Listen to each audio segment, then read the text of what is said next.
의석을 정돈해 주시기 바랍니다. 송원이 되었으므로 제4차 본회의를 개의하겠습니다. 오늘 보고사항은 회의록에 게재하도록 하겠습니다. 의사일정 제1항 국정에 관한 교섭단체 대표연설을 계속하여 상정합니다. 오늘은 바른미래당의 대표연설을 듣도록 하겠습니다. 김관영 바른미래당 원내대표 나오셔서 연설해 주시기 바랍니다.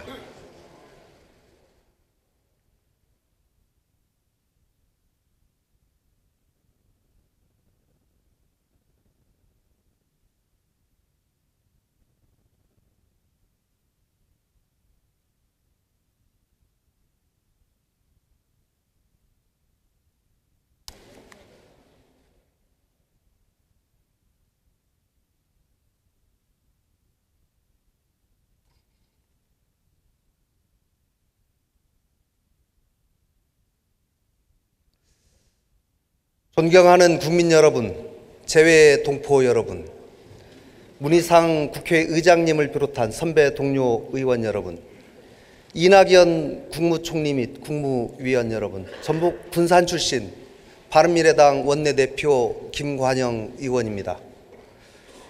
먼저 2019년 들어서 두 달이 훌쩍 지난 지금에서야 올해 첫 국회가 열리게 된 점에 대해서 국민 여러분께 진심으로 죄송하다는 말씀을 드리면서 오늘 교섭단체 대표연설을 시작하겠습니다. 국회는 입법으로 더 나은 사회의 기틀을 만들고 대안 있는 비판으로 정부를 견제해야 합니다. 정쟁으로 국회가 열리지 않아서 법안에 먼지가 쌓이고 정부에 대한 견제 기능이 마비된다면 이것이야말로 책임을 방기한 것이기 때문에 국민들께 마땅히 심판받아야 할 것입니다. 지난 두 달간 여당과 제1야당의 국회 보이콧 공조를 보면서 제3교섭단체의 대표로서 절망감을 넘어서 분노까지 느꼈습니다. 오랫동안 우리 정치를 퇴행시켰던 기득권 양당의 적대적 공생관계, 더불어 한국당이라는 말의 진면목을 보는 순간이었습니다. 평소에는 철저하게 진영 논리에 근거해서 상대방을 비난하다가 기득권을 지키는 일에는 어찌 그리도 찰떡궁합을 잘 하는지. 작년 예산심사 때 헌정사상 처음으로 제3교섭단체를 배제하고 두 당이 야합해서 예산안을 통과시킨 것도 바로 그 예입니다. 말로는 민생과 국익을 얘기하면서 속으로는 철저하게 당리당략만을 계산하고 국회 개회조차 거부하는 구태정치. 이제는 제발 그만두어야 합니다. 말로만 하지 말고 제발 일하는 국회를 만들어 나갑시다. 존경하는 선배 동료 의원 여러분, 문재인 정부 3년차 과연 무엇이 바뀌었습니까? 국민들은 더 행복해졌습니까? 우리는 최근에 최악의 미세먼지 사태를 겪으면서 문재인 대통령이 국민들께 약속한 미세먼지 공약이 허언이었다는 것, 또 이 정부가 얼마나 무책임하고 무능이었다는 것을 뼈저리게 체험했습니다. 우리 아이들은 조심하라는 문자, 또 마스크 하나에 의존한 채 뿌연 하늘을 견뎌야 했습니다. 국민소득 3만 불 시대가 열렸지만 역대 최악의 소득 불평등 지표, 이것이 3년차 문재인 정부의 성적표입니다. 현 정부의 소득 주도 정책은 빈부격차를 줄이겠다고 시작했는데 오히려 정반대로 부익부, 빈익분을 가속화시키고 있습니다. 정부는 기다려달라고 합니다. 도대체 언제까지 소득 주도 성장을 성과를 보기 위해서 더 기다려야 합니까? 제가 지난해 대표 연설에서 현 정부의 경제 정책을 지적하고 시정할 것을 요구했지만 그 뒤로 바뀐 것은 하나도 없습니다. 심각한 위기는 경제뿐만이 아닙니다.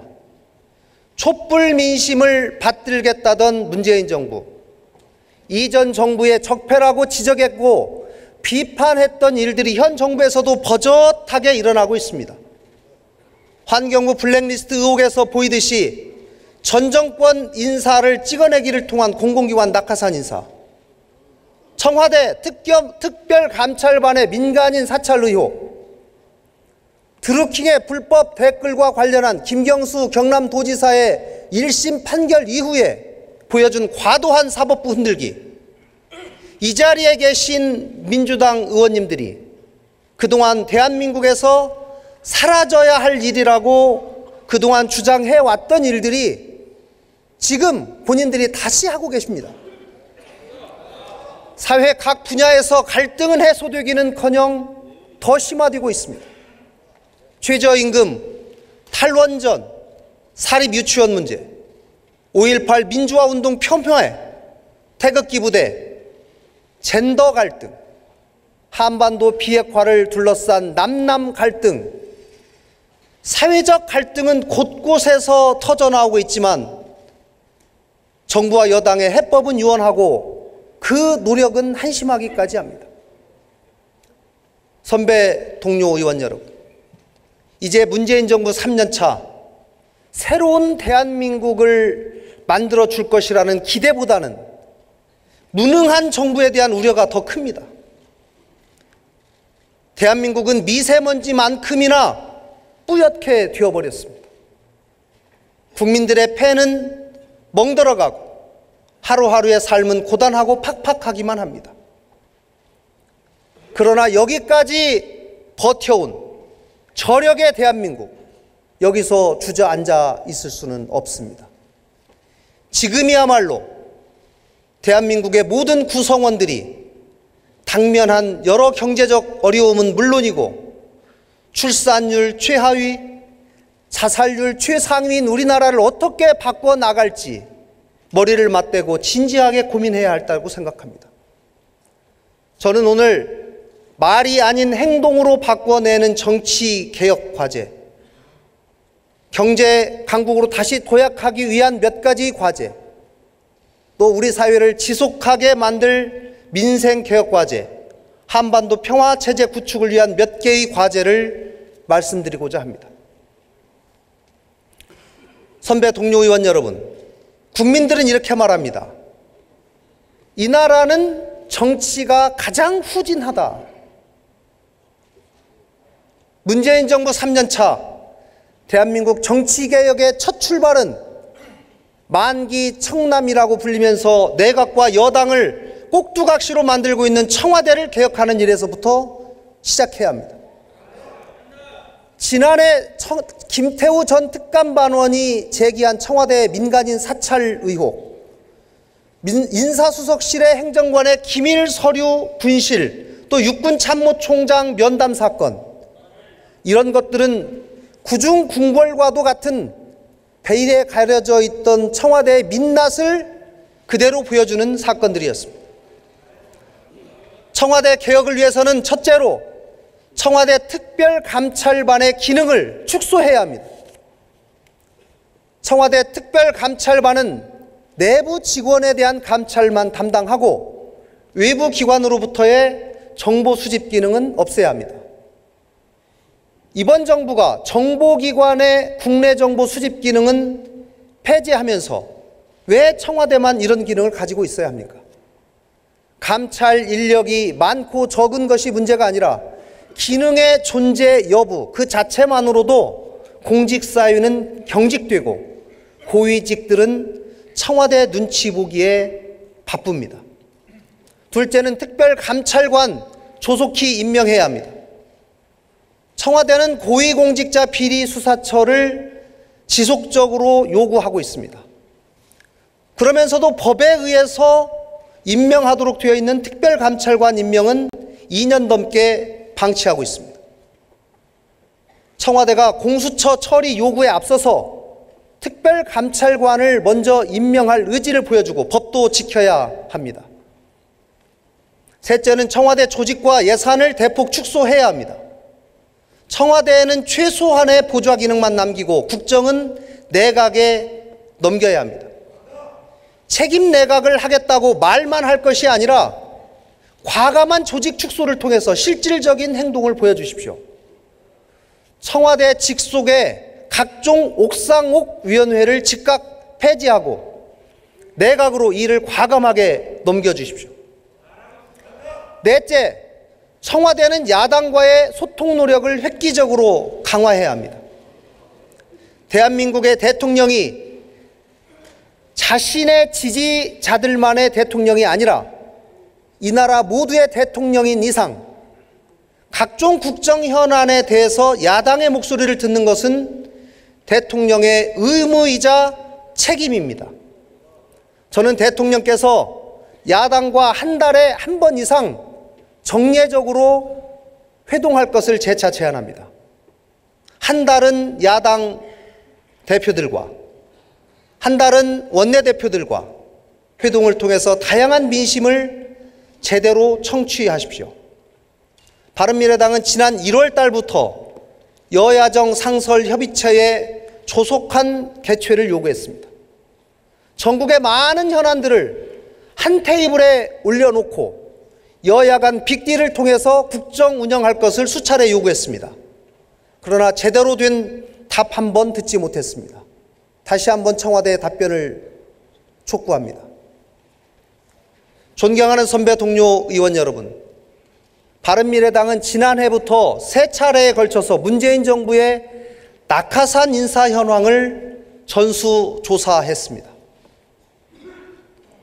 이전 정부에 대해서 민주당이 그렇게 비판했던 낙하산 인사, 문재인 정부 역시 낙하산 인사만큼은 데칼코마니처럼 다를 바 없었습니다.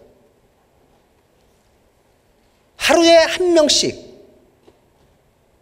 낙하산 인사를 임명했습니다. 청와대와 집권 여당이 부끄러워해야 한다고 생각합니다.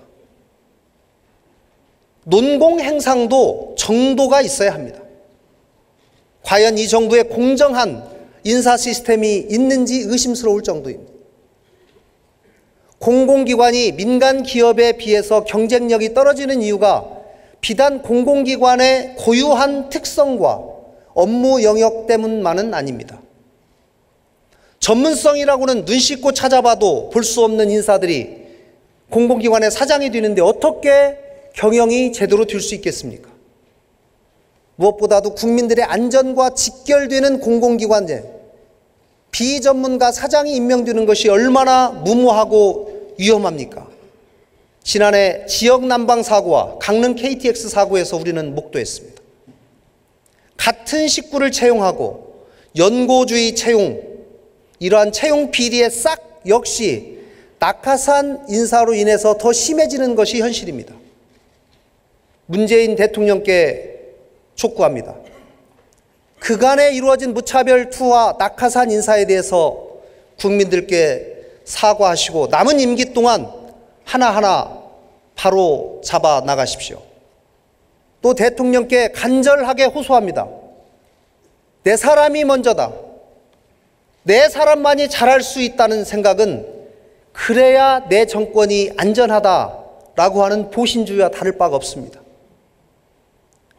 대한민국의 최고의 인재를 찾아서 적재적소에 임명하는 노력을 해 주십시오. 존경하는 선배 동료 의원 여러분, 인사정책과 관련해서 우리 국회가 할 일도 있습니다. 며칠 내로 7명의 국무위원 후보자들에 대한 인사청문회가 있을 것입니다. 철저하게 검증하되 국회의 권위를 살릴 수 있는 인사청문회를 만듭시다. 꼭 필요한 도덕성 자질은 철저하게 검증하되 정책 수행 능력의 검증에도 국회가 더 힘을 써야 합니다. 아울러 인사청문제도 역시 개선해서 매듭져야 합니다. 인사청문회 결과와 무관하게 대통령이 임명할 수 있는 제도를 바꿔야 합니다. 인사청문회 결과가 실질적으로 대통령의 판단을 기속할 수 있도록 제도를 개선해야 합니다. 여야가 책임감을 갖고 이 문제를 매듭할 것을 촉구합니다. 존경하는 선배 동료 의원 여러분, 지난해 국회는 오랫동안 국회의 특권으로 인식되어져 왔던 국회 특수활동비를 바른미래당 주도로 실질적으로 사실상 폐지했습니다. 올해는 두 번째 국회의원 특권 내려놓기 차원에서 국회의원의 이해충돌 방지 입법을 제안합니다. 입법기관으로서 국회의원의 권한은 국민에게 위임받은 것입니다. 적법한 사용은 물론이고 도덕적으로도 높은 기준이 요구됩니다. 그런데 최근 우리 국회의원들의 권한이 어처구니 없는 그런 사용되는 사건들이 일어나고 있습니다. 얼굴이 화끈거릴 정도입니다. 부동산 투기 의혹, 또 재판 청탁, 이런 것은 국회의원으로서는 상상할 수도 없고 해서는 안 되는 일입니다. 국회 윤리위원회의 엄정한 판단을 촉구합니다. 스스로 자정하지 못하는 조직은 국민의 신뢰를 얻을 수가 없습니다. 실체적 진실에 대한 검찰의 철저한 수사를 촉구합니다. 국회는 이와는 별도로 입법적 의무가 또 있습니다. 19대 국회 김영란법 제정 당시에 반영하지 못했던 이해충돌 방지 관련 부분을 이번 20대 국회에서는 반드시 개정해서 마무리해야 합니다. 존경하는 국민 여러분, 선배 동료 의원 여러분, 20대 국회 개원 때부터 우리는 민심 그대로의 선거제도를 도입해야 한다는 시대적 과제를 확인했습니다. 국민들이 보내준 지지대로 국회의 의석수를 가지지 못했던 뼈아픈 과거가 있습니다. 그런데도 이대로 선거제도를 그대로 두시겠습니까? 이제는 결단하고 정치개혁의 새로운 장을 열어나가야 합니다. 이번 선거제도의 핵심은 국민 한 명 한 명의 투표가 사표가 되지 않고 국회 구성에 정확하게 반영되도록 하자는 겁니다. 작년 12월에 올해 1월 말까지 선거제도 개혁을 마무리하자고 여야 5당 대표가 합의를 했습니다마는 여전히 답보 상태입니다. 자유한국당은 이제껏 선거제도 개혁 논의에 매우 소극적이고 비협조적이었습니다. 그러다가 소위 패스트트랙 압박이 있자 그제서야 며칠 전에 비례대표제 폐지하겠다, 지역구를 270석으로 확대하겠다는 안을 내놓았습니다. 그러나 이러한 안은 그동안 몇 개월 동안 국회의 정치개혁 특별위원회에서 논의되어 왔던 것과는 전혀 다른 내용입니다.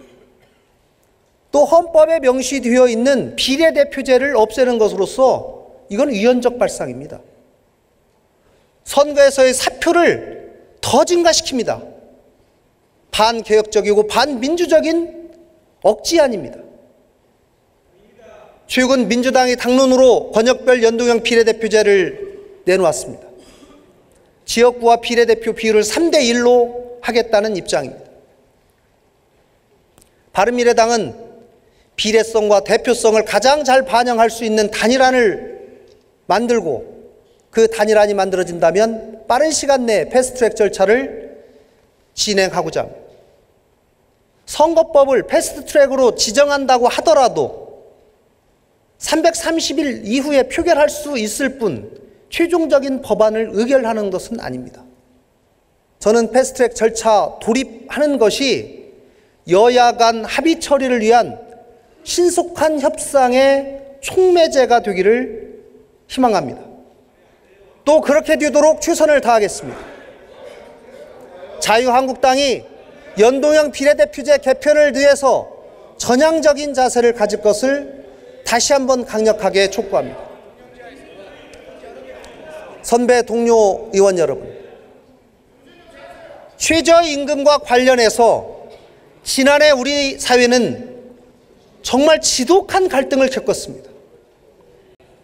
2년간 29%나 급격하게 오른 최저임금이 우리 경제에 어떤 영향을 주었습니까?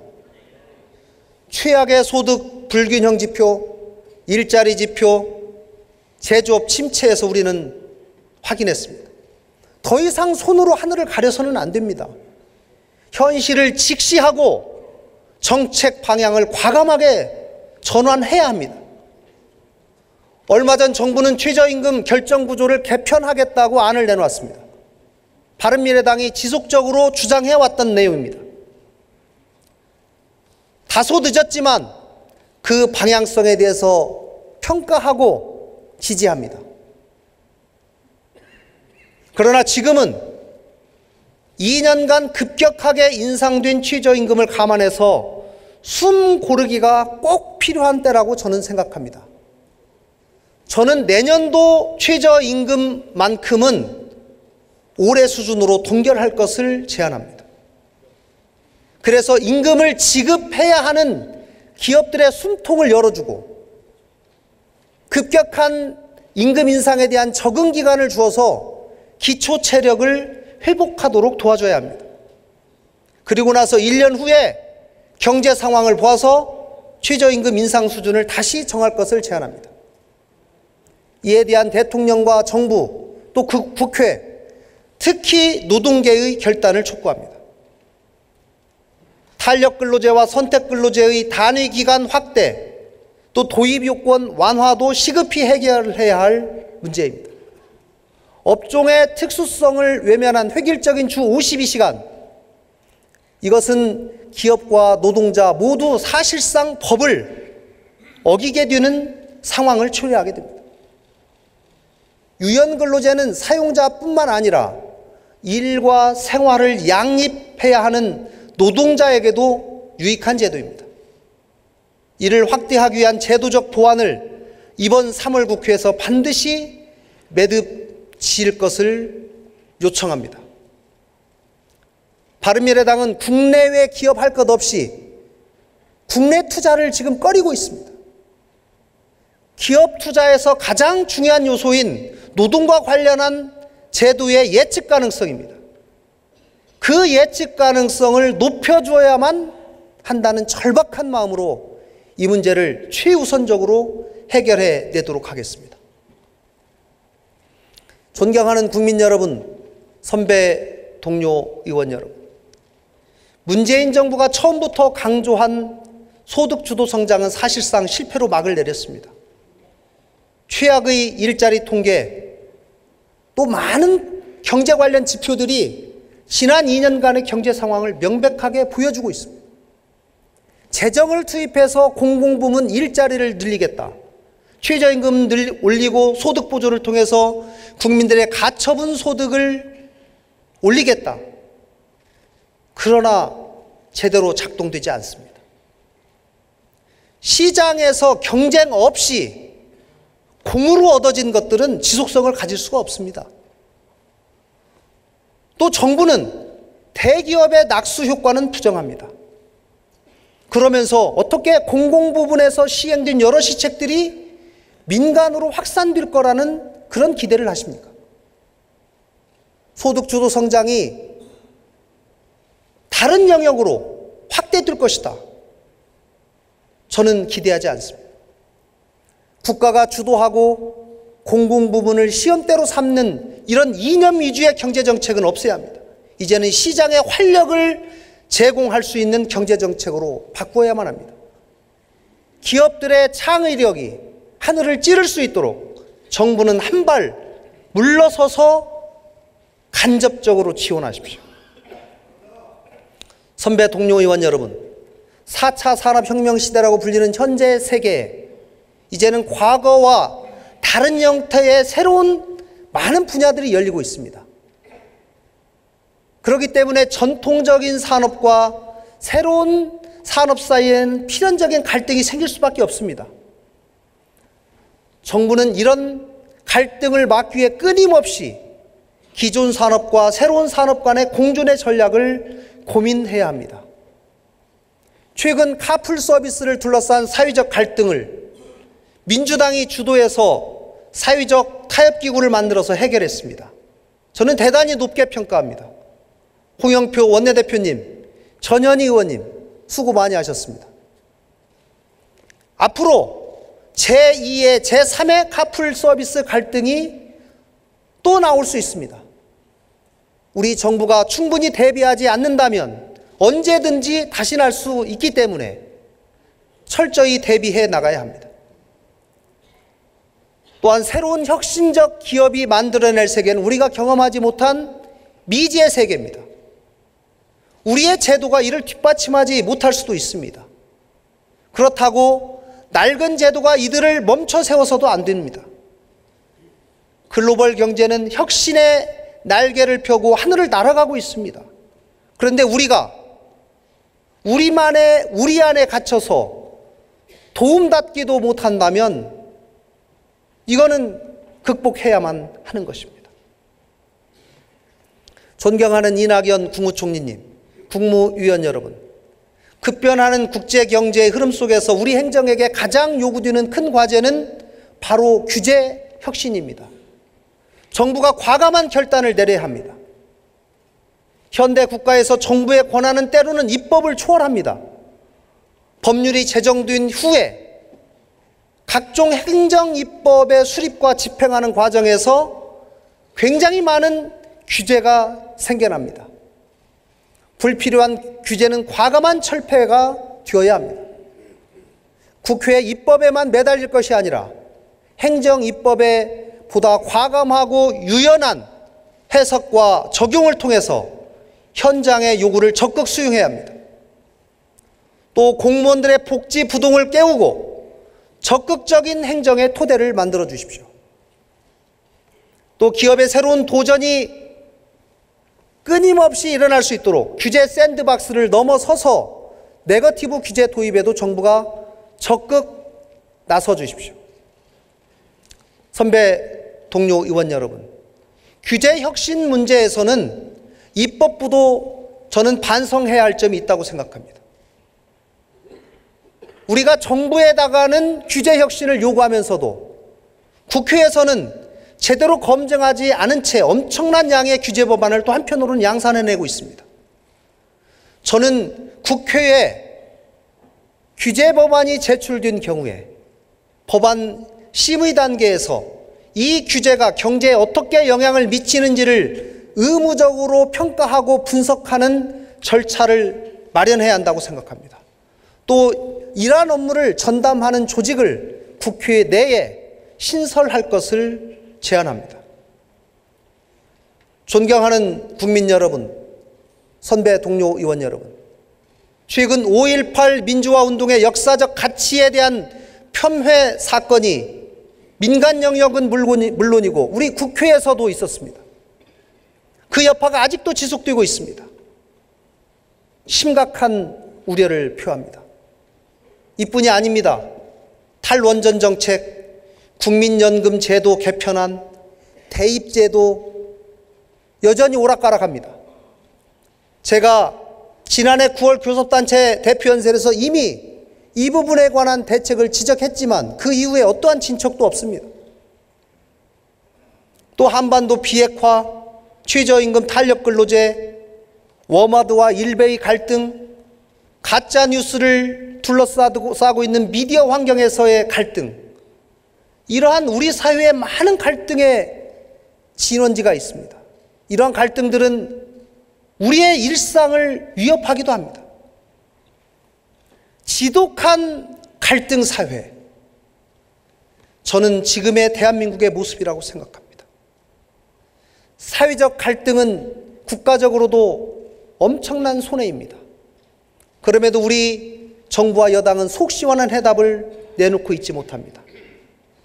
내 편과 네 편을 가르고 나의 생각과 다른 집단을 매도하고 심지어 국가의 정책마저도 집단의 이해에 맞춰서 재단하고 비난하기까지도 합니다. 현 정부 들어서 갈등이 해소되기는커녕 오히려 더 증폭되고 있습니다. 저는 20대 국회가 꼭 마무리해야 할 과제로서 사회적 갈등을 해소할 수 있는 법률, 이것을 제정할 것을 제안합니다. 지독한 갈등의 사회를 다양성이 존중되고 통합되는 사회로 만들기 위해서는 이 법이 꼭 필요합니다. 국회가 입법으로서 전 사회적인 갈등 관리 체계를 만들어야 합니다. 또 정부는 이를 책임 있게 시행함으로써 불필요한 사회적 비용을 줄여나가고 통합의 대한민국을 만들어내야 합니다. 존경하는 선배 동료 의원 여러분, 국회 미래연구원에서 올해 초 3,000명의 국민을 상대로 3년 후 미래 한국 사회에 대한 전망조사를 했습니다. 미래에 가장 위협적인 것이 기후와 인구라는 결과가 나왔습니다. 결국 미세먼지, 저출산, 자살 이런 문제라고 생각합니다. 우리는 얼마 전 최악의 미세먼지 사태를 경험했습니다. 저출산, 합계 출산율이 0.98%에 불과합니다. 지난해 자살률은 OECD 1위입니다. 연간 12,000명의 시민들이 자살로 생을 마감하고 있습니다. 이것은 더 이상 미래의 위협이 아니라 이미 우리 옆에 있는 심각한 위기입니다. 오래전부터 시작됐습니다. 미세먼지 대책, 저출산 해소, 자살 예방, 여기에 여야의 당리당략이 어디가 있습니까? 또 이념이 어떻게 있을 수 있겠습니까? 저는 이 세 가지 대책을 위해서 반드시 국가적 목표를 정하고 이를 추진하기 위한 범국가적 기구를 만들 것을 제안합니다. 존경하는 선배 동료 의원 여러분, 문재인 대통령은 지난 2017년 대선 공약하면서 푸른 대한민국을 만들겠다, 미세먼지 30% 감축하고 종합관리대책 만들겠다, 대통령 직속기구 만들고 한중 정상급 의제로 격상하겠다, 이렇게 네 가지 공약을 하셨습니다. 그러나 구체적으로 실천된 것 하나도 없습니다. 더욱 실망스러운 것은 절실함도 없었고 충분한 노력조차 하지 않았다는 것입니다. 이제 미세먼지와의 전쟁을 선포하고 범국가적으로 우리가 대책을 강구해 나가야 합니다. 어제 문재인 대통령께서 지난 8일 날 손학규 바른미래당 대표가 제안한 미세먼지 해결을 위한 범국가적 기구 구성 설치를 수용했습니다. 환영하고 높이 평가합니다. 여야 협치의 좋은 모습이라고 저는 생각합니다.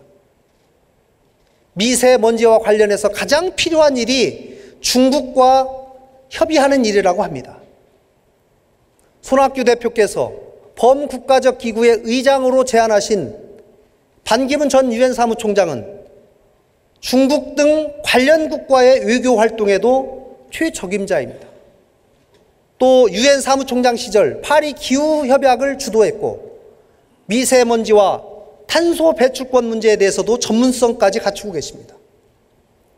저는 반 총장께서 국회, 전문가, 시민사회는 물론이고 국민들과 함께 대한민국의 가장 심각한 문제이자 국민들의 가장 큰 바람인 미세먼지 문제를 해결해 나가는데 큰 역할을 해 주시기를 간곡히 부탁드립니다.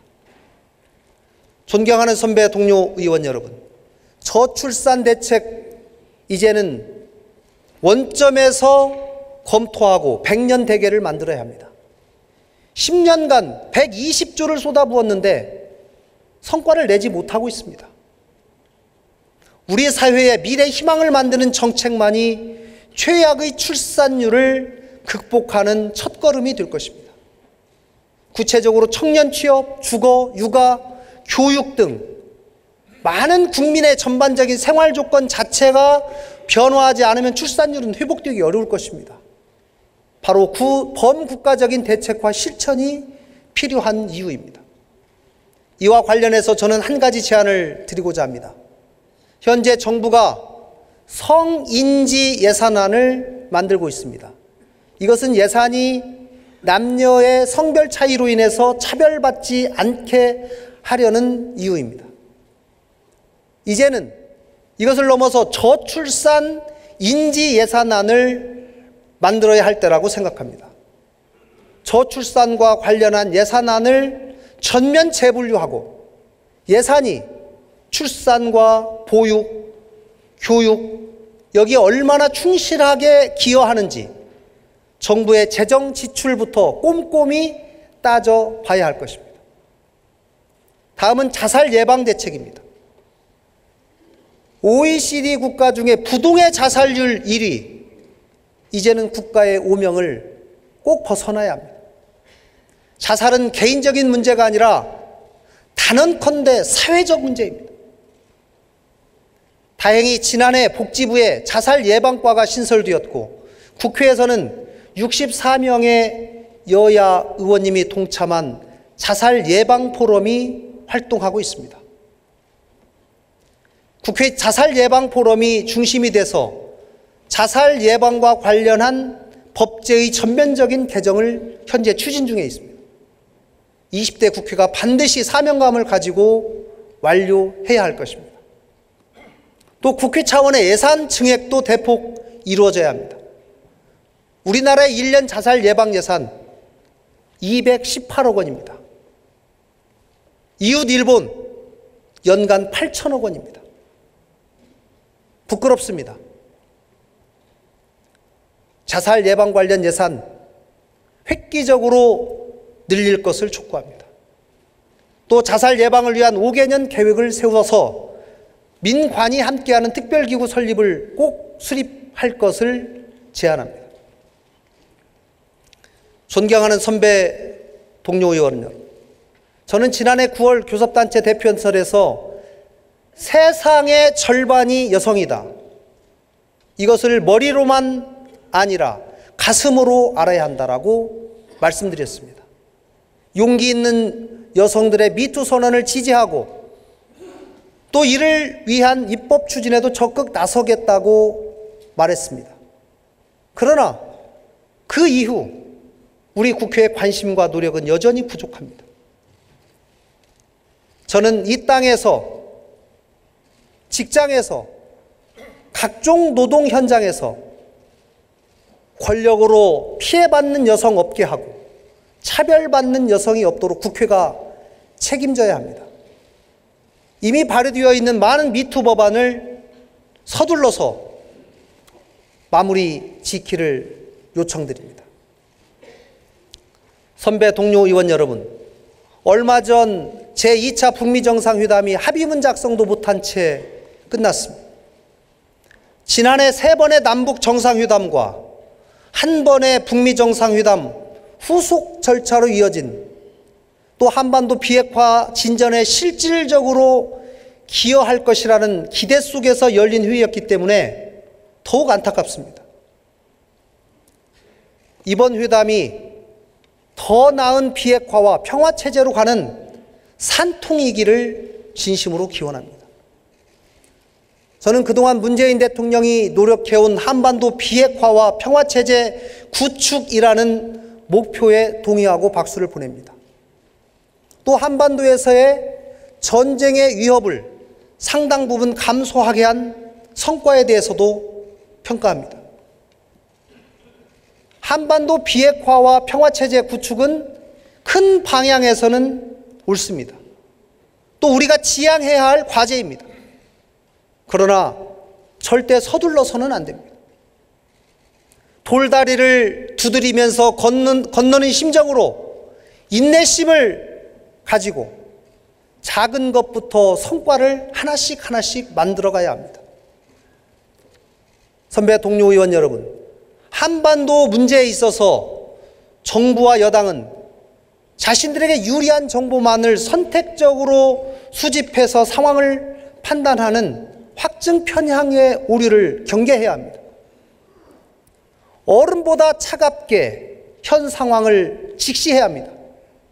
그러면서 국민들과 함께 소통하면서 한반도 문제 해결에 나서야 합니다. 한반도 비핵화와 평화체제의 결실은 특정 집단의 전유물 잃을 수도 없고 그래서도 안 됩니다.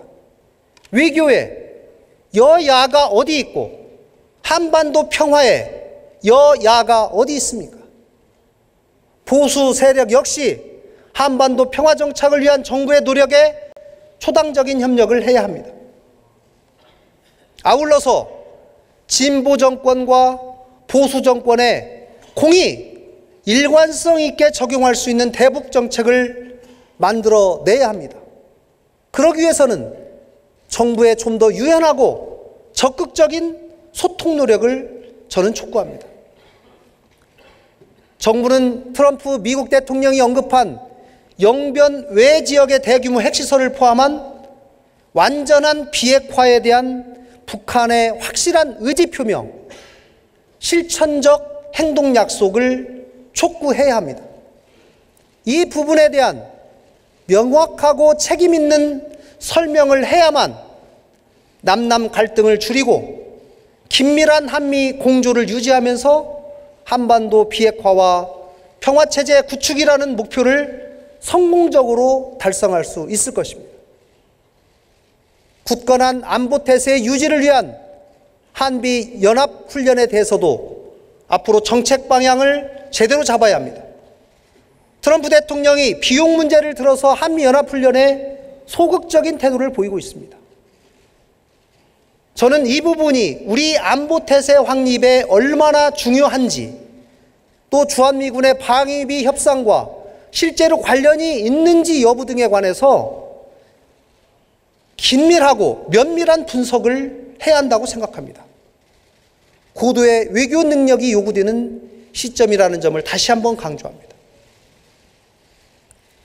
존경하는 국민 여러분, 재외 동포 여러분, 문희상 국회의장님과 선배 동료 의원 여러분, 이낙연 국무총리 및 국무위원 여러분, 20대 국회 남은 1년에 우리가 과연 무엇을 해야 할지 진지하게 생각해 봅시다. 정부와 여당은 당리당략을 떠나서 이번 20대 국회가 대한민국의 바른 미래를 위해서 무엇을 해야 하고 할 수 있는지 냉정하게 판단해야 합니다. 그리고 그 목록을 만들어서 야당에게 제출하고 협조를 요청하십시오. 야당은 그 제안에 책임감 있게 응해서 성과를 만들 수 있도록 성실하게 협상해야 합니다. 그것이야말로 20대 국회의 마지막 골든타임을 앞둔 지금 국회가 국민에 대해서 져야 할 의무이자 책임입니다. 이제 20대 국회가 유종의 미를 거둘 수 있도록 보다 냉정함을 가지고 차분하게 준비해 나갑시다. 국가 미래를 위한 입법을 하는 국회, 국민들의 고단한 삶을 보살피는 국회, 당리당략은 잠시 내려놓고 진정으로 일하는 국회를 만듭시다. 여당은 정부의 실정이 있다면 국회에서 야당에게 매맞을 각오를 해야 합니다. 또 제1야당은 정략적인 비판이 아니라 건설적인 대안으로 국회 운영에 협력해야 합니다. 대한민국의 바른 미래를 위해서 우리 모두 한 배를 탄 심정으로, 또 침몰할지도 모르는 배를 반드시 구해야 한다는 절박한 심정으로 임합시다. 20대 국회 남은 동안 갈등을 넘어서 통합으로, 과거를 넘어서 미래를 준비하는 국회를 만들어서 새로운 대한민국의 역사를 만들어 나갑시다. 바른미래당이 앞장서겠습니다. 국민들께서도 응원해 주십시오. 긴 시간 경청해 주셔서 감사합니다.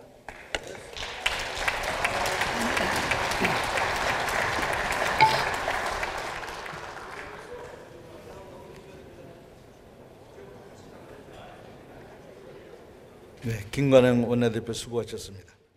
다음은 지난 3월 7일